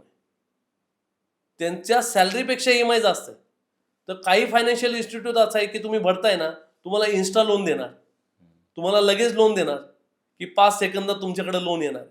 पण तुम्ही विचार करून लोन घ्या की माझी जी सॅलरी आहे किंवा माझा जो इन्कम आहे त्याप्रमाणे मी भरू शकेल का नाही. नाहीतर काय होतं की मी इकडचं लोन काढलं, ते संपत आलं, मला पैसे नाही आहेत म्हणून मी दुसरं लोन काढून ते EMI भरतोय. असेही काही क्लायंट आहेत बापरे. की माझं फायनान्शियल स्टेबिलिटी संपली, माझं सॅलरी येते तिथं चाललीच आहे, पण मला लोन EMI भरता येत नाही म्हणून लोन घेतोय. अशी सुद्धा परिस्थिती आहे. आहे, बरेच लोक हप्ते भरण्यासाठी लोनवर लोन घेत आहेत. तर हे इन्स्टा लोनचा जो प्रकार झाला की 12 महिन्यासाठी मी लोन देतोय, 6 महिन्यासाठी लोन देतोय, खूप ॲप आलेले आहेत किंवा तुमच्या ऑफिसच्या खाली लोक थांबले. सॅलरीड कस्टमर सोबत हे जास्त प्रकार होतात. त्याचं कारण असं की त्यांची सॅलरी इन्कम जो आहे तो फिक्स इन्कम आहे. बरोबर. फिक्स इन्कम असल्यामुळं बँकेला रिस्क कमी आहे, तर बँक लगेच लोन देते. अशा खूप इन्स्टिट्यूट आहेत की जे क्लायंटनी लोन घेतलं की 3 महिन्यामध्ये लगेच फोन करतात, सर टॉपअप लोन पाहिजे का. 6 महिन्यामध्ये लगेच फोन करतात, सर टॉपअप लोन पाहिजे का. आणि याला गरज नसताना हा म्हणतो ठीक आहे, ओके केलं, त्यांनी OTP दिला की डिस्बर्समेंट झाली आणि त्याचा हप्ता किती आला, त्याचा रेट ऑफ इंटरेस्ट किती आहे याची काहीही कल्पना नसते. मी जसं तुम्हाला सांगितलं सर की बेसिकली रेट ऑफ इंटरेस्ट किती असला पाहिजे किंवा कमी असला पाहिजे, आम्ही ते सगळं विचार केला पाहिजे. 30-30, 40-40% रेट ऑफ इंटरेस्टचे लोन घेतात. बापरे. मग ते कसं भरणार सर. म्हणजे तुमचं EMI भरण्यासाठी तुम्ही लोन घेताय. असे काही नाही, भरपूरशे क्लायंट आहेत. आणि असा हा प्रकार अलीकडच्या काळामध्ये खूप वाढलेला आहे. इन्स्टा लोन जेव्हापासून आलेत, माझी वेबसाईट किंवा माझ्या गुगल अकाउंटवरती लोक जातात, सर्च करतात, दिवसातनं तरी 3-4 फोन असे असतात सर की सर मला लोन पाहिजे, माझे खूप लायबिलिटीज वाढलेले आहेत, सॅलरी खूप चांगली आहे, मी चांगल्या कंपनीमध्ये सर, पण मी लोन घेऊन टाकले, काय केलं पाहिजे. एक थोडासा वेगळा प्रश्न आहे की क्रेडिट कार्ड घेतलं पाहिजे की नाही, आणि जर घेतलं तर ते कसं वापरलं पाहिजे? सर क्रेडिट कार्ड घेतलं पाहिजे की नाही, तर याच्यामध्ये दोन्ही ऑप्शन आहेत. घ्यायलाही हवंय, नाही घ्यायला हवं. ज्याला फायनान्शियल नॉलेज नाही आहे त्याने क्रेडिट कार्ड वापरू नये. म्हणजे काय की माझ्याकडे पैसा आला तर मी काहीतरी खरेदी करणार, काहीतरी घेणार आहे, पैसा आला म्हणजे संपवायचं, अशी मानसिकता असेल तर क्रेडिट कार्ड वापरू नका. सिंपल. क्रेडिट कार्डचा यूज अतिशय सुंदर पद्धतीने होऊ शकतो. तुम्हाला सर 45 दिवसाचा वेळ भेटतो. एखादा क्रेडिट कार्ड तुम्ही घेताय, आता तुम्हाला माहिती असेल की जर क्रेडिट कार्ड तुम्ही घेतलं, चांगल्या चांगल्या वेगवेगळ्या स्कीममध्ये क्रेडिट कार्ड येतात की तुम्हाला 5% कॅशबॅक, 10% कॅशबॅक. म्हणजे आपण बघत असतो की सेल लागतात फ्लिपकार्टवरती, ॲमेझॉनवरती, मार्केट रेटपेक्षा कमी रेटमध्ये आणि अजून त्याच्यावरती 10% डिस्काउंट. त्या बेसिसवरती लोक क्रेडिट कार्ड घेतात आणि जे हवं नसेल ते पण खरेदी करतात. क्रेडिट कार्डचा बेसिक रूल काय माहिती का सर, तुम्ही जो काही यूज केला क्रेडिट कार्ड या महिन्याभरामध्ये, त्याची जेव्हा ड्यू डेट येईल त्याच्यामध्ये पूर्ण पैसे भरा. त्याचा जो नॉमिनल ड्यू आहे काय, तो न भरता पूर्ण पैसे भरायचे. त्याच्यामुळे तुमचं क्रेडिट कार्ड पण व्यवस्थित चालेल आणि तुमचं क्रेडिट स्कोअर पण व्यवस्थित होईल. बरोबर. आणि एक त्याला ऍड करून सांगतो की क्रेडिट स्कोअर किंवा क्रेडिट लिमिट किती वापरली पाहिजे, तेव्हा तुमचा स्कोअर व्यवस्थित राहील. एखाद्याला काय होतं की 1.5 लाखाचं क्रेडिट कार्ड भेटलंय क्रेडिट लिमिटचं, आणि तो दर महिन्याला एक लाखाचं 1,10,000चं सामान घेतोय, व्यवस्थित भरतोय, आणि म्हणतो माझं क्रेडिट स्कोअर वाढतच नाही हो, आणि मला क्रेडिट लिमिटही वाढून भेटत नाही. त्याचं कारण असं, 35 ते 40% तुमची क्रेडिट लिमिट तुम्ही यूज केली पाहिजे. मॅक्सिमम म्हणजे 3.5-4 लाखाचं क्रेडिट कार्ड तुम्हाला मिळालं असेल तर 50% पर्यंत मॅक्सिमम यूज केला पाहिजे आणि तो पूर्ण भरला पाहिजे. तेव्हा तुमचा क्रेडिट स्कोअरही वाढतो आणि बँकेकडे तुमची क्रेडिटही वाढते. बँक तुम्हाला सारखं फोन करून सांगते की सर मला तुमची क्रेडिट लिमिट वाढवून द्यायची. तर अशा थोड्या गोष्टींचं आपण लक्ष ठेवलं पाहिजे. बरोबर. आता बऱ्याचदा काय होतं की EMI बाउन्स झाले की स्कोअरवर परिणाम होतो. पण आता प्रत्येक व्यक्तीने ज्यावेळेस तो लोन घेतो किंवा त्याची EMI चालू असतं, तर त्याने काय फायनान्शियल प्लॅनिंग केलं पाहिजे की ज्याच्यामुळे स्कोअर खराब होऊ नये? खूप मोठे मोठे ॲडवायझर आहेत जे सांगतात की 6-6 महिन्याचं आपलं EMIचं प्लॅनिंग किंवा हे राहिलं पाहिजे. बेसिक गोष्टी मी तुम्हाला सांगतो सर, की माझा घरातलं जे काही खर्च आहे ते आणि EMIचा खर्च बाजूला काढून मी बाकीचे सगळे फिरायला जाणं, मजा करणं हे सगळं केलं पाहिजे. म्हणजे तुमची फायनान्शियल स्टॅबिलिटी खूप म्हणजे बेसिक गोष्ट सांगतोय. टेक्निकली सांगितलं की किती पर्सेंटेज आहे, त्याची एक्सेल शीट सुद्धा तुम्हाला अवेलेबल आहेत गुगलवरती, किती खर्च केला पाहिजे. पण आपण त्याप्रमाणे वागतो का, तर ते आपण वागत नाही. एक आपल्या इथं काय आहे भारतामध्ये, एक अजून चांगली गोष्ट काय आहे की आम्ही पहिल्यापासून सवय लागलेली आहे आम्हाला की काहीतरी पैसे साईडला काढून ठेवायचे महिन्याचे. बरोबर. तर ही जी सेव्हिंगची सवय आहे ना, त्याच्यामुळे आमच्याकडे क्रेडिट कार्ड किंवा ही जी गोष्ट होती आधी ती वापरली जात नव्हती. हे पाश्चात्य संस्कृतीमध्ये काय झालं की तिथं क्रेडिटवरती सगळं चालतंच. ते दर महिन्याचा खर्च करतात आणि त्यांची सॅलरी येते त्याच्यावरती ते भरून पुढे चालतात. आपल्या इथं थोडं वेगळं पद्धत आहे. आम्ही पहिल्यापासून आपल्याला सवय की थोडीशी सेव्हिंग करायची, कुठंतरी पैसे लावायचे किंवा एखादी भिशी लावायची, किंवा आपल्या इथं एक ते पिगी बँक असते त्याच्यामध्ये पैसे टाकायचे, महिलांचे बचत गट असतात त्याच्यामध्ये पैसे टाकायचे. सेव्हिंगची सवय आपल्याला आहे, ती जी सवय आहे ती मोडता कामा नये. म्हणजे तुमची फायनान्शियल स्टेबिलिटी बरोबर राहील. मी खूप टेक्निकल बोलायला गेलो तर माझ्याकडे येऊन क्लायंट बसला की त्याचं सगळं डिटेलिंग काढून सांगितलं की सर असं असं केलं पाहिजे तर तुमचं व्यवस्थित चालेल. ते सगळं बरोबर आहे, पण त्याला ती आपल्या जीवनामध्ये जर फायनान्शियल स्टॅबिलिटी आणायची असेल तर त्यांनी विचार करूनच सगळ्या गोष्टी केल्या पाहिजे. लोन मिळते म्हणून घ्यायचं फक्त असा विचार करता कामा नाही. आता बऱ्याचदा आपण काही केसेसमध्ये बघतो की होम लोन पण घेतलंय, पर्सनल लोन पण घेतलंय, क्रेडिट कार्डची EMI चालू आहेत आणि गाडीवर पण लोन घेतलंय. मग अशा वेळेस EMIचं बर्डन खूप असतं. मग आता त्या जर व्यक्ती जर अशा ट्रॅपमध्ये अडकला असेल चुकून, तर त्याने फायनान्शियल कसं मॅनेजमेंट केलं पाहिजे? आता सर त्यांनी बेसिकली होम लोन घेतलंय. होम लोन घेतलंय म्हणजे स्वतःचं घर आहे म्हणून होम लोन घेतलंय. त्यानंतर होम लोन घेतल्यानंतर घरचे म्हणतात की अरे एखादी गाडी असावी म्हणून लोन मिळतंय म्हणून त्यांनी व्हेकल लोन पण घेतलं. काय मी जसं सांगितलं की बर्डन वाढल्यामुळं तर ते होम लोनचं आणि याचं बर्डन वाढलं आणि त्याचा जॉब गेला किंवा काही त्रास झाला तर त्या 3-4 महिन्यामध्ये त्यांनी एखादं पर्सनल लोन घेतलं. कशासाठी की EMI भरण्यासाठी पर्सनल लोन घेतलं. तर हे बर्डन वाढत गेलं आणि त्यामध्ये बँकेतनं फोन येतो की सर तुम्हाला टॉपअप लोन पाहिजे का, तर त्यांनी ते पण घेतलं. तर या ज्या गोष्टी आहेत ना त्या खूप विचार करून केल्या पाहिजे. तुमचा जो ॲडवायझर आहे, तुमचा जो सल्लागार आहे तो व्यवस्थित निवडला पाहिजे. त्यांनी जर सांगितलं की सर हे लोन घेऊ नका, तुम्हाला जरी बसत असेल, तुमची मागची फायनान्शियल स्टॅबिलिटी बघा, तुम्ही एवढं हे 20 वर्ष 15 वर्ष चालणारं लोन आहे. होम लोन बेसिकली काय होतं सर, 15-20 वर्ष 25 वर्ष 30 वर्षासाठी मिळतं. बरोबर. तर हे तेवढं गोल आपण ठेवलं पाहिजे. आणि जर बेसिक तुमचं क्लिअर असेल ना तर तुम्ही या ट्रॅपमध्ये अडकत नाही. आता माझे एक क्लायंट होते, मी तुम्हाला उदाहरण देतो. 35,000 रुपये सॅलरी होती सर. 35,000 रुपीज सॅलरी होती.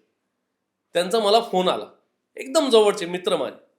म्हटले, अरे गिरीशजी, असं असं मला हे आहे, 30 लाखांची मी प्रॉपर्टी पाहिलेली आहे, माझ्याकडे एक 4-5 लाख रुपये आहेत, मला 30 लाखाचं लोन जर मिळालं काय तर मी व्यवस्थित ते भरून देईन किंवा करेल. मी त्यांना सांगितलं की महिन्याला तुमचा खर्च किती आहे सर, तुमच्या घरामध्ये कौटुंबिक खर्च तुमचं किती आहे महिन्याला. तर त्यांनी मला बेसिक अमाऊंट सांगितली की 10-15 हजारामध्ये होतो. म्हटलं ठीक आहे, 15,000 रुपये आपण साईडला ठेवू 35,000 काय, तर किती राहिले? 20,000 रुपये राहिले. त्यांना विचारलं की सर अजून कोण इन्कम आहे का घरात? ते म्हटले नाही आहे. म्हटलं कॅश इन्कम किंवा एखादा रेंटल इन्कम किंवा वडिलोपार्जित काही प्रॉपर्टी आहे त्याचं काही इन्कम आहे का? नाही म्हटले गिरीश. म्हटलं बरं ठीक आहे, मग 20,000 पर्यंतचा तुम्ही EMIचा लोन घेतला पाहिजे. मग तो किती बसेल? 25 वर्षासाठी जो काही बसेल होम लोन, 22-23 लाख 25 लाख. त्यांना असं वाटलं की गिरीशजी काहीतरी चुकीचा सल्ला देत आहेत. आणि अजून एकाकडे ते जेव्हा प्रॉपर्टी बघायला गेले, म्हणून तिथं काय असतं की माणूस असतो, आम्ही लोन करून देऊ. त्या पट्ट्याने सांगितलं की सर मी 30 लाखाचं लोन देतो ना तुमच्या सॅलरी, 30 वर्षासाठी तुमची एज बसतंय. आणि त्यांनी ते घेतलं. 8 महिने झाल्यानंतर त्यांचा मला फोन आला, गिरीशजी तुम्ही जे सांगितलं होतं तेच झालं. म्हणजे काय, त्यांचा EMI खूप जास्त झाला, बर्डन झालं, आणि त्यांची जी सॅलरी होती त्याची काही वाढ झाली नाही. बरोबर. आणि हातामध्ये फ्लॅट सुद्धा आला नाही, रेंटच्या फ्लॅटमध्ये राहत होते, दोन्हीकडनं ते अडकले. तर अशा बेसिक गोष्टी आहेत ना, त्या खूप व्यवस्थित क्लायंटला सांगितल्या पाहिजे. त्यांचं सगळं फायनान्शियल स्टॅबिलिटी काय आहे, फायनान्शियल त्यांना ॲडवाईस जे आपण म्हणतो, मी फायनान्शियल ॲडवायझर आहे असं म्हणतो, तर ते व्यवस्थित सुद्धा डिलिव्हर्ड केलं पाहिजे असं मला वाटतं. बरोबर. गिरीशजी, आजकाल सोशल मीडियावर अनेक जाहिराती दिसतात की 24 तासात सिबिल सुधारतो, गॅरंटेड लोन अप्रुव्हल. तर अशा प्रकारचे जे फ्रॉड खरंच मार्केटमध्ये किती आहेत आणि त्यांच्यापासून लोकांनी कसं वाचलं पाहिजे स्वतःचं? कुठल्याही लिंकवरती जाऊन क्लिक करायचं नाही, पहिली गोष्ट. खूप काही फ्रॉड मार्केटमध्ये आहेत, आपल्या सगळ्यांना माहिती आहे. RBI सुद्धा रोज ॲड करते जे फ्रॉड होत आहेत. बँका सुद्धा आपल्या प्रत्येक मेसेजमध्ये किंवा तुम्ही त्यांचं गुगल पे, फोनपे सुद्धा त्याच्यामध्ये खाली डिस्क्रिप्शनमध्ये येतं की कुठली लिंक ओपन करू नका, OTP देऊ नका. हे जे फ्रॉड आहेत ना, त्या फ्रॉडपासून जर वाचायचं असेल तर आपल्याला माहिती आहे की माझं लोन बसणार आहे का नाही बसणार आहे, कुठल्या बँकेतनं घ्यायचं आहे. बँकेत जाऊन किंवा ॲडवायझर, एखादा फायनान्शियल ॲडवायझर, त्याला पकडायचं, त्याला सांगायचं सर मला असं असं मेसेज येतो आहे, काय केलं पाहिजे, आणि त्याची शहानिशा करायची, आणि त्यानंतरच ते लोन घ्यायचं किंवा त्याच्यावरती क्लिक करायचं. भरपूर वेळा असंही होतं की ऑफिशियल बँकेतनं कॉल येतो, सर तुमचं खूप चांगलं याच्या आधीचं रिपोर्ट आहे, तुम्ही चांगलं EMI भरलेला आहे, तुम्हाला मी टॉपअप देऊ शकतो, पण एवढं बेसिकली एवढं टॉपअप आहे, तुम्हाला हवं आहे का, तर तुम्ही या 3 स्टेप आहेत त्या फॉलो करा. तर तुमच्या बँकेच्या वेबसाईटवरती जाऊन त्या स्टेप फॉलो करून जर तुम्ही लोन घेत असाल तर अडचण नाही. पण कुठलीही लिंक किंवा कोणाला तरी OTP देणं हे टाळलं पाहिजे. कुठलेही डॉक्युमेंट सुद्धा दिले नाही पाहिजे. परवाच मी एका क्लायंटशी बोलत होतो, एकदम जवळचे क्लायंट, म्हणजे माझ्या घरातलेच क्लायंट असं म्हणा की पाहुणेच आहेत. त्यांनी मला सांगितलं की मला मी पॉलिसी भरली होती. कुठली पॉलिसी? तर इन्शुरन्स पॉलिसी.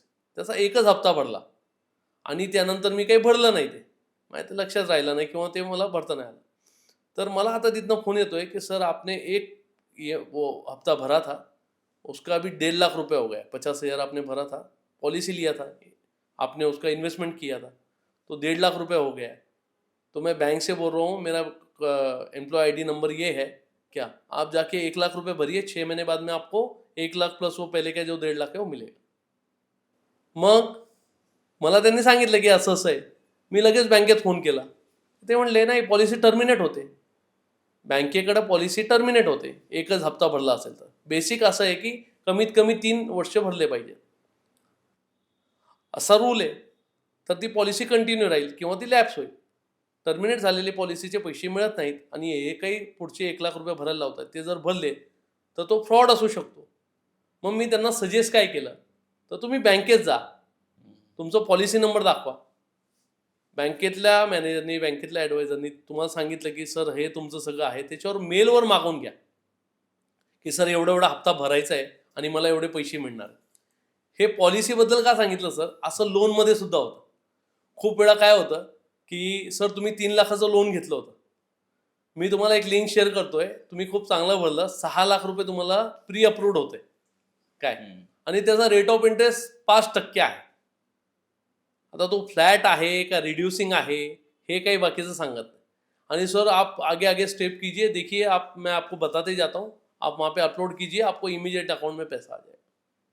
आणि तो काय होतो, तो त्या ट्रॅपमध्ये येतो, तो पैसे, तो लिंकवर जातो, तो डॉक्युमेंट अपलोड करतो, त्याच्या अकाउंटला त्याच्या याच्यानुसार पैसे येतात. 5,00,000 सांगितले असतात, तो म्हणतो नाही 50,000च बसतंय सर, तुम्हाला सेविंग स्कोर आप ये लीजिए सर, एक 3-4-6 महीने में मैं आपको 5-10 लाख का करके देतो.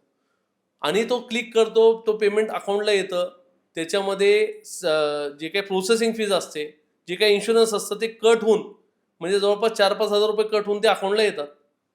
त्याचा EMI चालू होतो आणि तो तेव्हा कॅल्क्युलेट करतो. एकतर 50,000चं बेसिक लोन दिलंय, त्याचं कॅल्क्युलेट केलं तर 4% तो फ्लॅट रेट असतो महिन्याला, म्हणजे त्याचं भरताना 1.5-2 लाख रुपये तो भरतो. त्याच्या लक्षात येतो अरे बापरे हे तर खूप मोठं हे झालं. मग ते बँकेकडे जातो किंवा आमच्याकडे येतो, सर ये ऐसा ऐसा होगा क्या करू. जर तुम्ही हे केलं तर त्याला ऑप्शन काही नाही, आता ते भरावं लागलं, कारण तुमच्याकडनं चूक झाली. बरोबर. तर हे फ्रॉड मार्केटमध्ये खूप चालू आहे.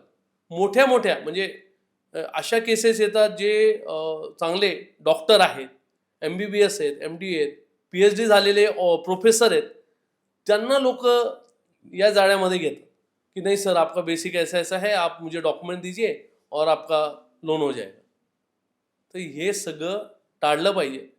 असं कुठलंही तुम्हाला स्कीम आली तर तिची शहानिशा करायची.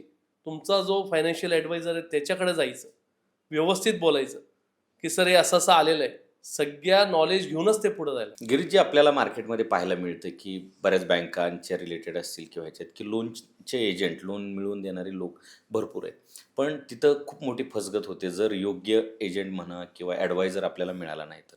पण आता हा ओळखायचा कसा, कुठले निकष सामान्य माणसाने लावले पाहिजे की हा व्यक्ती बरोबर आहे ना, आता मला ह्याच्याबरोबर काम करायचं आहे? सर असं काही सिस्टम निघालेलं नाही की स्कॅन केलं माणूस एकदम खरा आहे का खोटा आहे. पण आपण जेव्हा व्यावहारिकदृष्ट्या एकमेकाशी बोलतो, समोरासमोर जेव्हा बोलतो, आपल्या लक्षात येतं की माणूस हा कसा आहे. बरोबर. तर बेसिक गोष्ट ही आहे. दुसरं असं की फायनान्शियल ॲडवायझर जो आहे तुमचा किंवा तुमचा सल्लागार जो आहे, त्यांनी तुम्हाला व्यवस्थित सल्ला दिला आहे का नाही, तुमचे सगळे प्रश्न जाणून घेतले का नाही. आत्ता आपण एखादी वस्तू घेतो ऑनलाईन, म्हणजे भरपूर ऑनलाईन प्लॅटफॉर्म आहेत, त्याच्यामध्ये रिव्ह्यूज चेक करतो. रिव्ह्यूज चेक करतो म्हणजे काय करतो की त्याला रेटिंग किती आहे. आपण एखादा प्रवास करतो, बसचा प्रवास करतो, त्याच्यामध्ये रेटिंग बघतो. आपण झोमॅटोवरनं फूड ऑर्डर करतो, त्याच्यामध्ये रेटिंग बघतो. हा तर खूप मोठा तुमचा फायनान्शियल तुम्ही विषय घेताय, त्याची रेटिंग काय आहे मार्केटमध्ये, किंवा तुम्हाला ज्याच्या थ्रू ते त्यांचा नंबर मिळालेला आहे, तर त्यांनी तुम्हाला काय सांगितलंय, या गोष्टींचं बेसिक लक्ष ठेवलं पाहिजे. वेबसाईटवरती त्यांची वेबसाईट असेल किंवा त्यांचं पेज असेल, त्याच्यामध्ये चांगल्या रेटिंगमध्ये असेल, क्लायंटचं रेटिंग चांगलं असेल, तर हे सगळं बघणं सुद्धा गरजेचं आहे. आणि कुठल्याही ॲडवायझर किंवा कुठल्याही बँकरच्या फोनवर बोललंच पाहिजे, पण समक्ष भेटून जर तुम्ही बोललात, कारण हे तुमचं कसं असतं सर की तुमचं सगळं जीवनातलं जे काही तुम्ही आजपर्यंत कमवलंय किंवा जे काही सगळ्या फायनान्शियल नीड तुम्ही ठरवलेलं आहे ते त्याच्या हातात देत आहे. बरोबर. म्हणजे तुमचं आजपर्यंतचं जे तुम्ही सगळं सिबिल थांबवलेला, रिपोर्ट केलेला, आणि एखादा फ्रॉड माणूस तुमच्याकडनं घेऊन जात असेल काय, आणि तो फ्रॉड करत असेल, तर तुम्हाला लाईफ टाईम त्याचा त्रास होऊ शकतो. आपण मागच्या याच्यामध्ये बोललो, तुमच्या प्रश्नांमध्ये आलं, इन्स्टा लोन असतील किंवा हे जे कॉल येतात, कॉलही चांगले, मी तुम्हाला तेही सांगितलं की ओरिजिनल कॉल सुद्धा असू शकतात, सगळेच फ्रॉड आहेत असं नाही. पण जर समोर जाऊन बसून भेटून जर तुम्ही बोललात आणि तुमच्या लक्षात आलं की हा माणूस व्यवस्थित आहे, मी यांच्याकडे माझे डॉक्युमेंट दिले पाहिजे किंवा मी याच्याकडनं गेलं पाहिजे तरच त्याच्याबरोबर गेलं पाहिजे, असं माझं पर्सनल मत आहे, वैयक्तिक मत आहे. गिरीजी, आता आपण शेवटाला आलेलो आहोत. एक रॅपिड फायर राऊंड आपण घेणार आहोत. मी तुम्हाला काही प्रश्न विचारणार आहे, त्याचं उत्तर एका वाक्यात असावं किंवा एका शब्दात असावं. तर पहिला प्रश्न आहे, गुड सिबिल स्कोर किती? गुड सिबिल स्कोअर 750 ते 825. वर्स्ट फायनान्शियल मिस्टेक कोणती? सर्वात मोठी फायनान्शियल मिस्टेक म्हणजे कोणाला तरी गॅरेंटर होणं. क्रेडिट कार्ड घ्यावं का? क्रेडिट कार्ड घ्यावं, पण त्याचा व्यवस्थित वापर करावा. EMI किती इन्कमच्या आत असावी? आत्ता मी तुम्हाला बेसिक एक फंडा सांगितला होता की 65% किंवा 70% मॅक्सिमम आपल्या इन्कमच्या 65 ते 70%चा EMI आपण बर्डन घेऊ शकतो. म्हणजे घेतलाच पाहिजे असं नाहीये, 30% पण घेऊ शकतो. आत्ताच्या यंग जनरेशनला काय एक सल्ला द्याल? एक्स जनरेशनला मी सांगेल, इन्स्टा ज्या गोष्टी करतात ते जरा टाळावं आणि बेसिक जे आहे मार्केटमध्ये ते जाऊन बघावं. खरं काय आहे, पडद्याच्या पाठीमागं काय ते जरा बघावं. इन्स्टा सगळ्या गोष्टी मिळाल्यामुळं आत्ताची जी जनरेशन आहे त्यांना वाटतं की लगेच लोन पाहिजे, लगेच सगळ्या गोष्टी पाहिजे. असं न करता त्याची शहानिशा करून व्यवस्थित लोन किंवा आपल्या फायनान्शियल स्टेबिलिटीवरती लक्ष द्यावं. लोन घेताना गोल्डन रूल कोणता? गोल्डन रूल कुठला? अच्छा, मी बेसिक गोष्ट तुम्हाला सांगितली सर, की माझी सॅलरी, माझं इन्कम जे आहे त्याच्या मी 40-50% लोन घेतोय, बर्डन घेतोय, तर हा गोल्डन रूल आहे की मला लोन मिळतंय म्हणून मी लोन घेतो नाही. माझी फायनान्शियल स्टेबिलिटी मी चेक करावी की मी हा EMI भरू शकतो. पुढचे समजा पर्सनल लोन असेल तर तो 5 वर्षासाठी मिळतो, मॅक्सिमम 7 वर्षासाठी मिळतो. होम लोन जो असतो तो 20 वर्ष, 25 वर्ष, 30 वर्षासाठी मिळतो. म्हणजे एवढे वर्ष मी तो हप्ता भरू शकेल का, असा जर विचार करून ते लोन घेतलं तर ते गोल्डन वर्डमध्ये येईल. गिरीजी, तुम्ही आलात आणि आम्हाला, आमच्या ऑडियन्ससाठी, आमच्यासाठी खूप चांगलं मार्गदर्शन आम्हाला केलं की सिबिल स्कोअर काय आहे, लोन कुठलं घ्यावं, किती टक्के घ्यावं, कुणाला कसं चेक करून घ्यावं, बँकेत काय डॉक्युमेंट्स द्यावेत, हे खूप आम्हाला भरभरून मार्गदर्शन केलं. त्याच्याबद्दल सत्ता मंचच्या वतीने आणि मी माझ्यातर्फे तुमचे खूप खूप आभार मानतो. खूप खूप धन्यवाद सर. तुम्ही खरं तर खूप चांगला विषय घेतला क्रेडिट स्कोअरचा, त्याबद्दल तुमचं खूप खूप धन्यवाद पहिले. आणि एवढ्या चांगल्या प्लॅटफॉर्मवरती मला बोलवलं त्याबद्दल तुमचं मी खूप आभारी आहे. धन्यवाद सर. थँक्यू. तर मंडळी, आज आपल्या सत्तामंचच्या व्यासपीठावर सन्माननीय गिरीश टोलीवाल साहेब आले आणि त्यांनी आपल्याला सिबिल स्कोअर खराब असताना लोन कसं मिळवायचं याबद्दल भरभरून मार्गदर्शन केलं. त्याबद्दल मी सत्तामंच कुटुंबाच्या वतीने त्यांचे खूप खूप आभार मानतो. आणि आपणही आम्हाला ऐकून घेतलं आणि वेळ दिला त्याबद्दल आपल्या सर्व मंडळींचे मी आभार मानतो. गिरीश टोलीवाल साहेब यांना मी पुढील वाटचालीसाठी खूप खूप शुभेच्छा देतो. त्यांना जर तुम्हाला संपर्क करायचा असेल तर त्यांचा नंबर मी स्क्रीनवर आणि डिस्क्रिप्शन बॉक्समध्ये दिलेला आहे. तुम्ही त्यांच्याशी संपर्क साधू शकता. तर मंडळी, पुन्हा भेटूयात एका नव्या विषयावर, एका नव्या पाहुण्यांबरोबर भेटत राहू, बोलत राहू. तत्पूर्वी जर अजून चॅनलला सबस्क्राईब केलं नसेल तर सबस्क्राईब करून घ्या आणि बेल आयकॉन दाबायला विसरू नका, म्हणजे येणारा एपिसोड तुमच्यापर्यंत पोहोचेल. एपिसोड जर आवडला तर तुमच्या जवळच्या व्यक्तीपर्यंत नक्की शेअर करा आणि त्यातल्या त्यात गरजू व्यक्तीपर्यंत नक्की शेअर करा. तोपर्यंत सर्वांना माझा जय हिंद, जय महाराष्ट्र.